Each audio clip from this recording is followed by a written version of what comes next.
Hello everyone, we are here with Mauro Fanelli of from Mixed Bag, and they are developers of Futuridium and Forma.8. Yeah. And they are presenting Forma.8 right now. Futuridium was on PS Vita and PS4. Forma.8 is going to be on PS4, first on PS4 And PS Vita. and PS Vita, and Yeah. then will be on Wii U later. Yeah, you also iOS, PC. And iOS, like, PC. Yeah. PC will be earlier or will be the same time of the We PS4? actually don't know. We can say that the PlayStation version will be the first one, so PS4 and PS Vita will surely be the first one that came out. The first version. Yeah, the first version. Okay, we all know Futuridium by now as being quite successful already. Yeah, we are quite, yes, we got great review scores, we are really happy about it, we are happy about how the game turned out, also on PS Vita and PS4, so it was great, but we just launched and it was a lot of work because they are very small. It created team. a lot of buzz for such a small game. Yeah, yeah, sure. But it was great because being on console like an indie developer, it immediately gets you lots of attention you don't get anywhere else. So it was great to launch on PlayStation. We launched the game first, a smaller version of the game on PC last year and iOS last year, but we didn't have the same buzz we got on PS4 and PS Vita. And the PS4 and PS Vita version is a lot bigger, and so it took a lot of work to do it. We didn't anticipate all the work we had to do, so we had to postpone it a bit. It was supposed to come out in July, but we postponed it, but it's finally out, and we're very happy about it. So Forma.8 has just been presented. What about you tell me something about it? Well, it's a very different kind of games because Futuridium is a very hardcore, fast shooter, very difficult game. Forma.8 is more like a slow-paced action-adventure. We call it a Metroidvania because basically it's a lot like Metroid and Castlevania.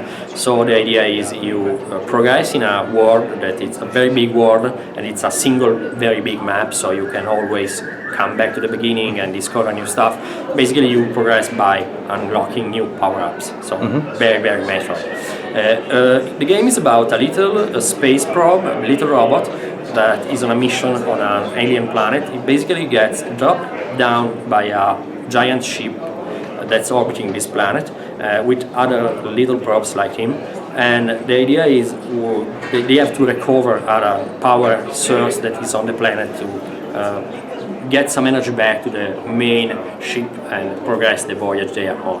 But when they are coming back down to the planet with other probes like him, Forma.8 crash downs and the game just begins. There is a fade out and then a fade in, and the game begins. You have just crashed down, and we don't tell the player anything, so it's up to the player to discover everything. Also the control system, we don't tell you nothing about it, so you have to discover it. The idea is, it's a very mysterious game. You only have a goal to recover this energy source, but you don't actually know what's going on the planet. You only know that you've crashed down, and the player has to learn how to play the game and explore the environment he is in. And that's it basically. You get some power-ups and you need to understand how to combine them to unlock new stuff, but we don't really tell the player what's going on. For a developer which is pretty small like you, that creates some pretty niche games, you created a partnership with Sony, which is a giant publisher, and especially for an Italian publisher that comes from a country that's considered pretty much at the periphery of game development in Turin, that it is not exactly the city where you'd expect a game to be made. How was the experience to work with Sony on PS4 and PS Vita? Oh, it was great. Basically, we've met them first time. It was like 1 year and a half ago. First time. We were showing both Futuridium and Forma.8 on iPad, and Futuridium, the first version on PC, in a small pub in London. The same day there was the E3, there was a smaller event in London. It was basically in a pub, and we were like, okay, let's go there and show the game, because Futuridium for PC was almost finished. We were launching it and it was free, and so we were like, okay, let's go there and see. And a couple of people from Sony came to this small pub to see some games, and we got in touch like that. They saw the game, bought the games, and they were like, okay, we think they are interesting. So can we speak about them? What can we do to support the team? Because basically we had no console experience, and we are a very small team. We are 2 people, so a very small team. And they were really supportive, because the first problem for us was, okay, we have the games. Games are made in Unity. Both games are made in Unity. So we knew that with Unity we can get both games on PlayStation, but we needed the Unity license for PlayStation, we needed the dev kits and all the usual stuff. And so we basically asked Sony, well, if you can get us the dev kits and everything we need to bring the game on the platform, it will be amazing for us to release.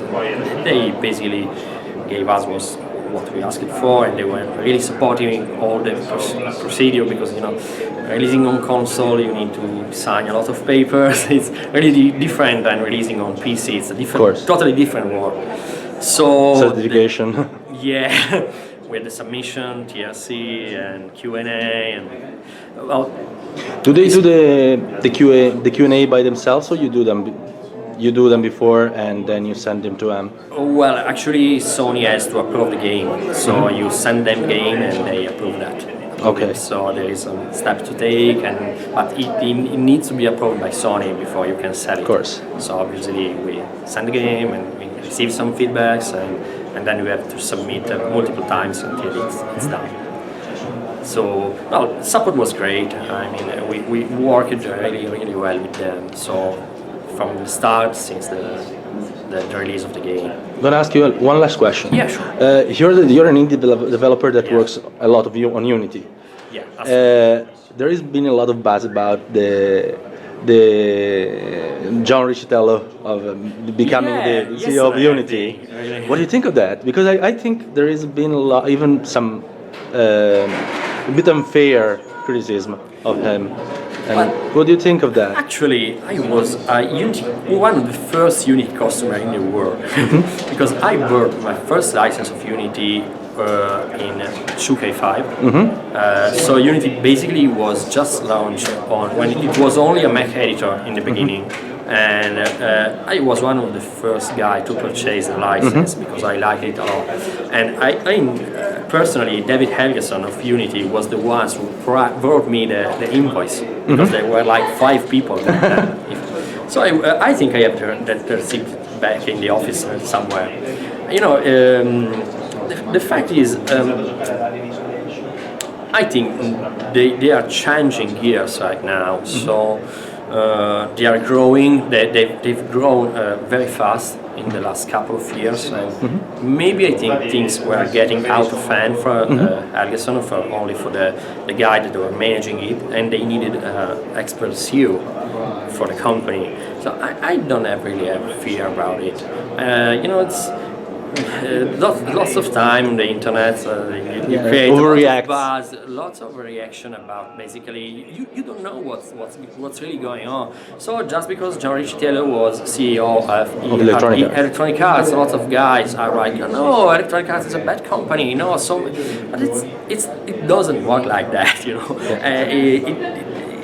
can't really take both things together and say, okay, it's the same.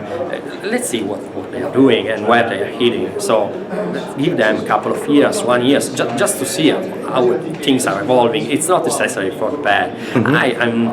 I think they have done great since now. So I think they will keep the same.